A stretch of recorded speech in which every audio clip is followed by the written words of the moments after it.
Oke. Sebelumnya saya sudah membahas mengapa harus memahami diskriminasi, tapi saya juga menerangkan mengapa tidak perlu untuk memahami diskriminasi. Nah, sekarang ya supaya uh, supaya semakin bingung, ya, saya akan jelaskan bahwa uh, untuk keperluan kehidupan sehari-hari sebenarnya bisa dikatakan bahwa diskriminasi itu tidak ada gunanya. Ya. Tetapi bagi orang yang spesial eh, mempelajari biologi seperti saya, nah itu baru bermanfaat. Saya sendiri sebenarnya tadinya tidak paham eh, ada hubungannya antara energi dengan masalah diskriminasi. Ini dimulainya menemukan soal hubungan itu, jadi apa hubungannya antara biologi dengan diskriminasi, itu adalah di sekitar tahun 2012 2013 kira-kira. Saya tidak ingat persisnya kapan, tapi yang jelas pada waktu itu saya sudah eh, berhasil meningkatkan kapasitas energi nuklir saya, yaitu bioenergi reproduksi, itu sampai ke fase 5-6 seperti itu, dan saya mencoba membantu yang lain untuk meningkatkan kapasitas mereka, akan tetapi eh, berbeda dengan yang saya alami, yang mana saya dengan banyak melakukan terapi bisa kapasitasnya meningkat terus. Ternyata rekan-rekan yang lain yang saya berusaha bantu itu mereka tidak terjadi peningkatan dari fase pertama, ya itu tidak naik-naik tinggi walaupun mereka banyak juga menerapi dan banyak juga pasien yang sembuh. Nah itu butuh waktu beberapa bulan untuk mengenali apa yang berbeda. Ya, dengan menggunakan kemampuan clairvoyant, saya berusaha melihat apa yang berbeda dari struktur energi mereka dengan saya. Kemudian setelah saya mencoba membandingkan sebagian struktur energi, akhirnya ketemulah ada sesuatu yang bentuknya seperti uh, dua buah kerucut. Jadi kerucutnya satu menghadap ke atas ujungnya, satu menghadap ke bawah seperti ini, ya. Jadi kerucut yang kira-kira sekitar 8 atau 9 mm yang berada di dalam kepala. Nah itu saya temukan energi berbentuk kerucut itu dalam kepala teman-teman saya. Di saya sendiri waktu itu ada, tapi hanya sekitar 5 cm waktu itu, ya. Nah, kemudian saya coba perhatikan itu sebenarnya energi apa, hubungannya di mana.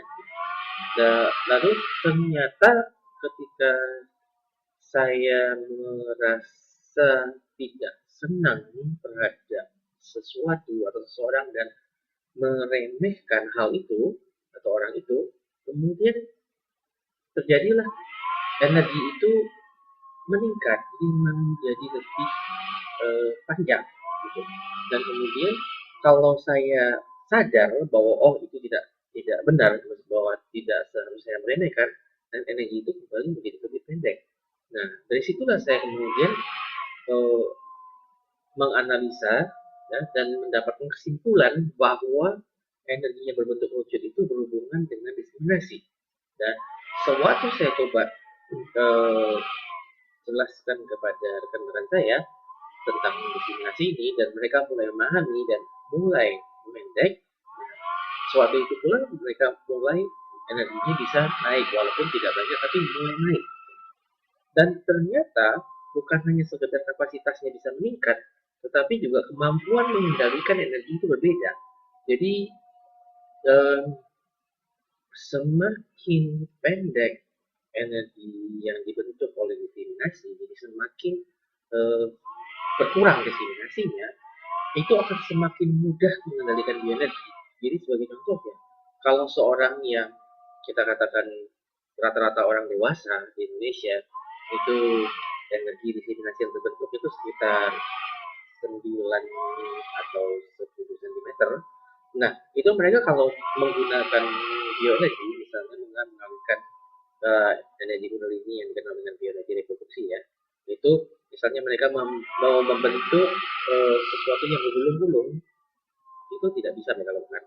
Mereka hanya bisa mengeluarkan energinya secara garis lurus atau menyebar, tidak bisa membuat bentuk-bentuk yang rumit atau misalkan katakan menduplikasikan, jadi menduplikasi cakra itu juga tidak bisa dilakukan. Tapi dengan memahami soal diskriminasi dan bisa mengurangi sedikit, walaupun mungkin turunnya energinya tadi dari 9 cm ya, diskriminasi itu dari 9 cm turun dari 10 cm, itu sudah langsung bisa, sudah bisa menduplikasi cakra, bisa membuat energi itu berkelok-kelok ya, jadi menjadi sangat mudah mengendalikan energi. Semakin ringkas semakin mudah. Nah, jadi buat saya pribadi ya, walaupun mungkin untuk kehidupan sehari-hari tidak bisa dikatakan berguna bagi saya untuk tidak diskriminasi, akan tetapi dalam hal pengendalian dan kemampuan untuk luar negeri itu benar-benar mutlak ya. Jadi seperti sekarang ini ya, itu bisa dikatakan bahwa ya saya berani mengklaim bahwa terutama untuk masalah bioenergi sistem reproduksi atau yang orang lebih kenal dengan energi tadi itu saat ini saya tidak ada yang bisa mengatasi kemampuan saya. Jadi bisa saya mengklaim bahwa itu saya yang paling bisa, dan itu dipersilakan kalau misalnya Anda merasa lebih mampu dari saya siap tempat saja bertugas ya. Akan tetapi